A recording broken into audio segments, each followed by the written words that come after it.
Good evening, ladies and gentlemen, boys and girls, and millions watching this telecast across the world.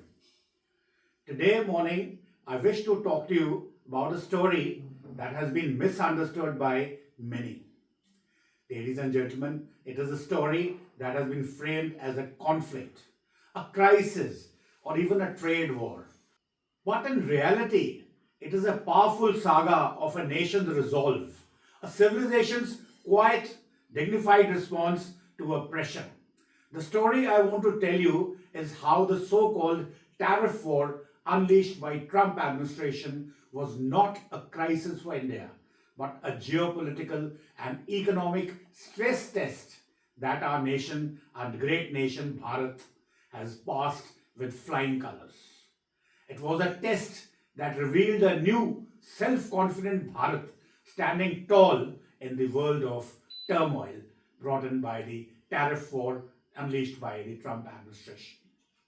The Trump administration's approach to trade and foreign policy is well known to everybody. And it is rooted in a very transactional art of the deal methodology. It's a strategy that uses tariffs and the threat of tariffs to reset global trade terms and to make countries uncomfortable by forcing them to a negotiating table. This is not a new tactics for them.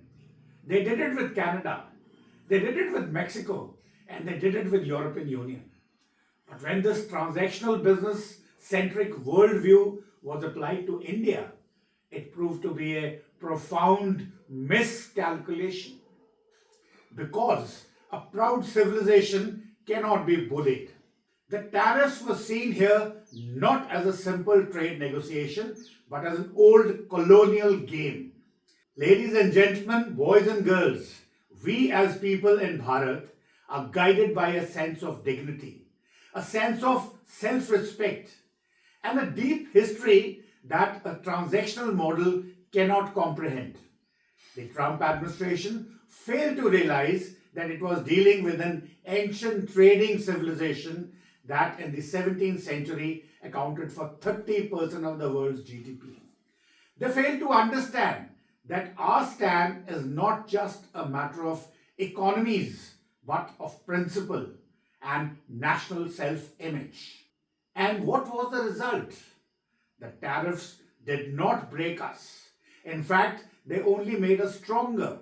The economic impact was minimal, with experts estimating the adverse effect as less than 0.5% of our GDP. Our economy, our economy is too vast and diversified to be crippled by a targeted tariff war. In a truly remarkable turn, our GDP growth projections have actually grown since the tariffs were imposed, demonstrating our incredible resilience. However, the true victory lies in how this external pressure has become a catalyst for accelerated domestic reforms. The government is pushing through changes in the taxes, in the regulations, and the governance, and that are estimated to make sure that the Indian economy grows by another 2 to 3% at least. What was intended to be a speed breaker has become a springboard for the unprecedented growth and competitiveness within Indian economy. The new Bharat is not just economically resilient, it is technologically ascendant. We are no longer merely a market for the foreign technology. We are innovators in our own right, leading the world in AI, quantum computing, space, and other advanced technologies. We have the world's fastest digital payment revolution and building for billions while others still debate pilot projects. In the defense sector, we have moved from being an importer to an exporter, designing and manufacturing our own fighter jets, aircraft carriers, and missile systems, etc. Our space program is a source of national pride, having successfully launched a joint satellite with NASA, and now in the race to launch our very own Bharat Antariksh Station, that is the space station. NASA is collaborating with us and not the other way around. But India's strategic autonomy truly shone in its diplomacy. While the US imposed the tariffs, what followed was not a series of panicked concessions from us, but a masterclass in independent foreign policy. Let's look at the dates, the chronological sequence of dates. Within 24 hours of US action on August the 7th, a rapid sequence of events unfolded. Brazilian President Lula da Silva called Prime Minister Modi to affirm his commitment to multilateralism. The very next day, our National Security Advisor met the Vladimir Putin in Moscow, and a phone call between PM Modi and President Putin led to the Russian president confirming his visit to India. On the same day, PM Modi confirmed his visit to China for the Shanghai Cooperation Organization summit. This was a clear and immediate signal. It was a message that India will not be dictated to by a foreign power.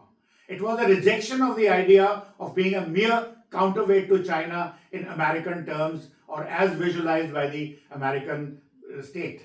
Since then, we have seen continuous engagements with nations from across the globe. The Chinese foreign minister visited India, and our own foreign minister, Dr. S. J. Shankar, went to Moscow, while Russia announced an additional 5% discount on the oil purchases for India. The French President Macron called PM Modi to support the EU-India Free Trade Agreement, which Germany has now confirmed that it will be finalized by the year end, on the lines of a free trade agreement negotiated by India with the United Kingdom. What does this chronology of events tell us? It tells us that India is not a pawn in a bigger game of chess. It is a king, an independent pole in the new multipolar world order.